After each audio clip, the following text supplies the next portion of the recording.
These are the TRAILTALONs by Inov-8, and I've been using them for the past couple of weeks now, taking them to Snowdonia in the icy, stormy weather, through bogs, and just really kind of testing them on all terrains. I also took them to the Norfolk coast as well to test them on the sand and the dunes, and really testing that philosophy that Inov-8 claim that these are the shoes that can handle it all. And to be fair, these have been absolutely fantastic. I really like the comfort and the feel. So first of all, we're going to dive into all of the specs, and I'm going to give you a debrief of everything involved in terms of technology within this shoe, and then I'm going to progress on to how they handled the Norfolk coast and running along the sand dunes and along the ocean and sea, but also dive into how they handled trekking up Snowdon in literally like -12 degrees where it was ice everywhere. And then I took them back to Snowdon again last weekend on a really gnarly adventure where the wind at the top of these climbs was so crazy, it was pushing me, Dawn and Adam all over the place, and we were also battling with like the slippery rocks because it had been raining and hailing,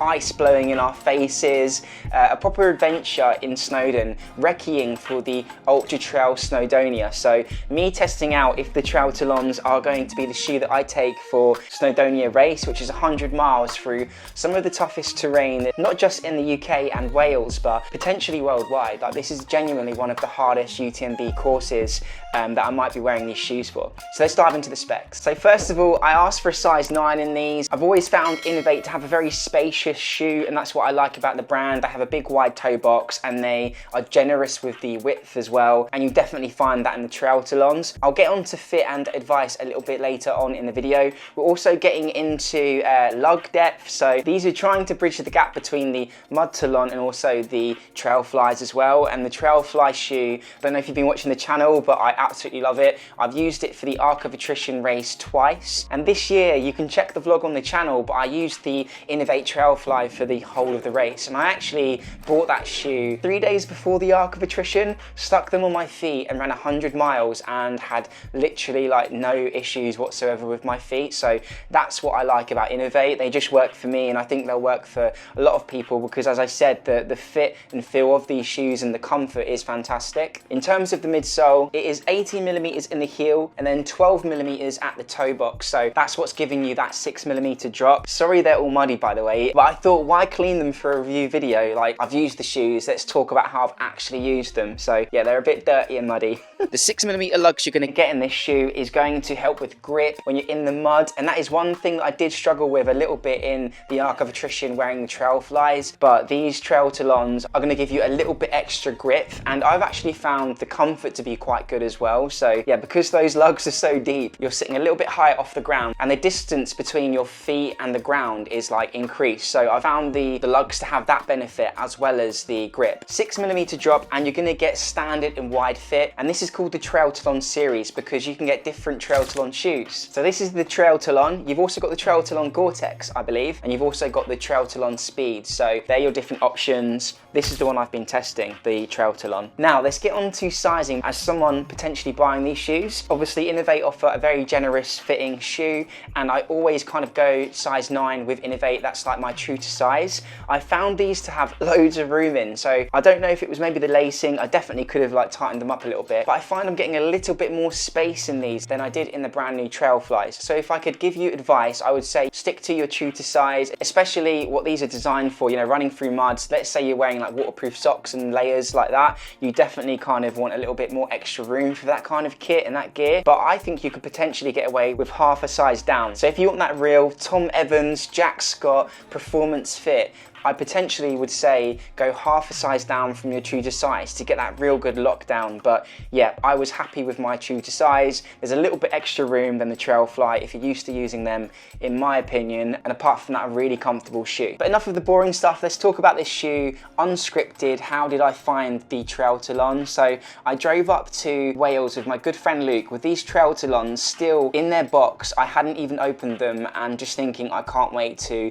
hit the mountains. It was really cool. before I unboxed them in Penny Pass car park. If you're a Brit or someone from the UK, you'll probably know, especially if you're into trails, where Penny Pass car park is. But we rocked up there at like 5 p.m. This was when it was like -12 as well. It was really cold. I unboxed these shoes, slipped them on, and headed up Snowdonia via the pig track. We were going for a pretty chilled hike that day because we knew we were gonna hit it hard the day after. But I felt instant comfort when I put them on. That was my genuine feeling. And having tested these now for about 3 weeks, yeah, can actually confirm that these maintain that comfort, not just when you first put them on, but throughout the run.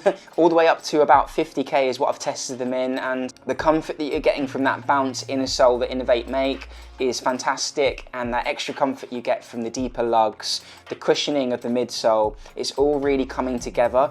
They've paid really kind attention to the cushioning and the heel. They haven't gone like super minimal, and they haven't gone super over the top, and all of it's working. I like that you've got this little heel gauge here, so you can easily slip the shoe on. Great for people who want to take on ultra marathon and trail events and want to be in and out of their shoes, maybe changing their socks and taking care of their feet during the race, multi-stage kind of stuff, which I can definitely see myself using these for. In terms of breathability, again, no script here. This is just me like talking about my experience these past few weeks, but falling into bogs, these shoes handle the bogs well, they drain quickly, and before you know it, your feet are going to be dry. I found that very useful, especially when it's really cold, again, like below 0 degrees Celsius temperatures. Having a shoe that drains really quickly so that you can warm the shoe back up again is really beneficial. So the breathability is good, especially for that environment of bog, mud, and yeah, just rain in general. And I'd say that helps with warmth as well. I never felt like I was overheating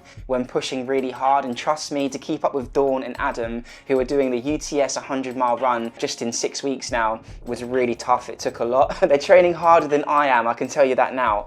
But in these Inov-8s, yeah, no overheating issues, and yeah, most importantly as well, when you're up in the mountains, I didn't fear about getting cold, which I have experienced in other trail shoes, especially considering how lightweight these are. So I've got it written down here that they're roughly about 310 grams, so a pretty lightweight shoe for the technology that you're getting, considering how deep those lugs are, the cushioning that's really well balanced. Yeah, 310 grams-ish in a UK size 9 is a good weight, and something that's not going to push me away for considering this as a racing shoe. The Graphene Grip, in terms of mud, sand, grass, literally everything, I took them on. And again, stone, wet stone was fine as well, had good grip there. It was just that ice that it struggled on. Heading down Devil's Kitchen in the Snowdonia National Park was really tough when it was fully iced over, like that kind of black ice that you almost can't see. But to be honest, no shoe is going to be able to handle that, and that's when you start to think about maybe getting the spikes out. So there are limits. Yeah, that's what you're going to get from Graphene Grip that you can trust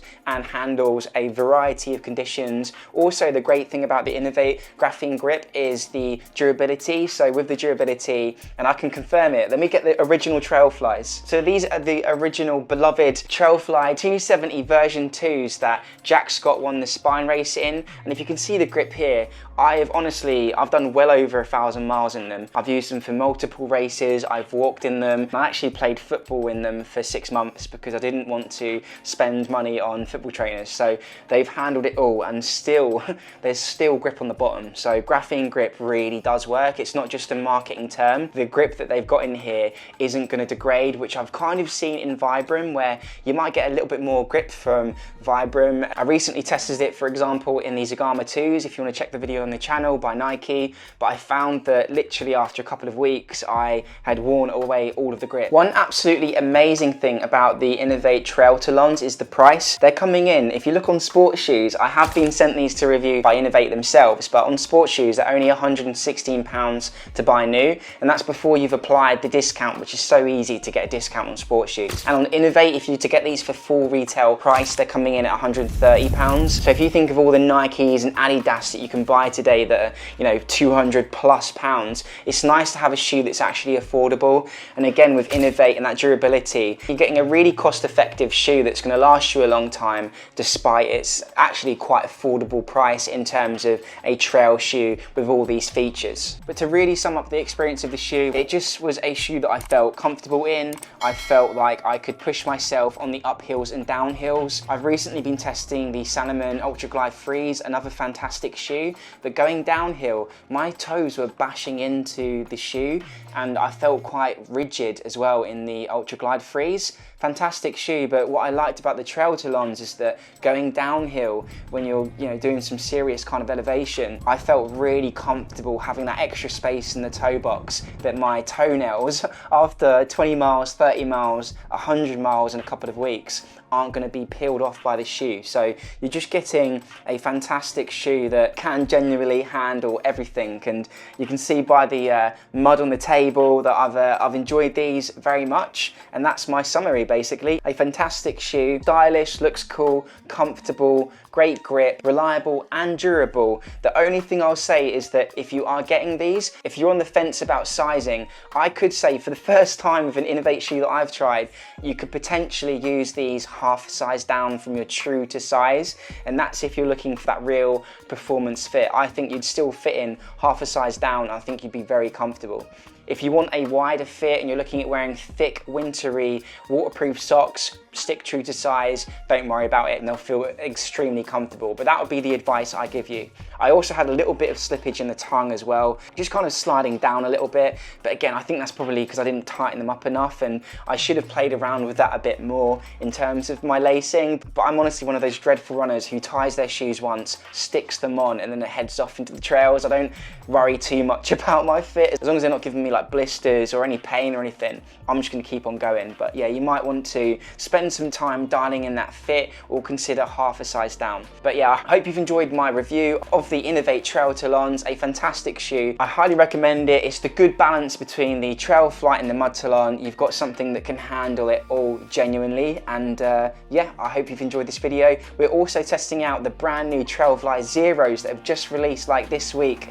Abby's testing them, so stay tuned in this channel to see how we found the TrailFly Zeros by Inov-8, and I'm testing the TrailFly MAX. So if you're interested in that, this is a really interesting shoe because yeah, someone who loves ultras, how comfortable am I going to find the MAX shoes? And who knows, maybe I can use them as like a drop bag shoe, where if my wheels come off, I've got a super comfortable shoe to put on for UTS 100. I'm also doing the Backyard Ultra, so the TrailFly MAX are a shoe that yeah, genuinely super intrigue me. But yeah, stay tuned.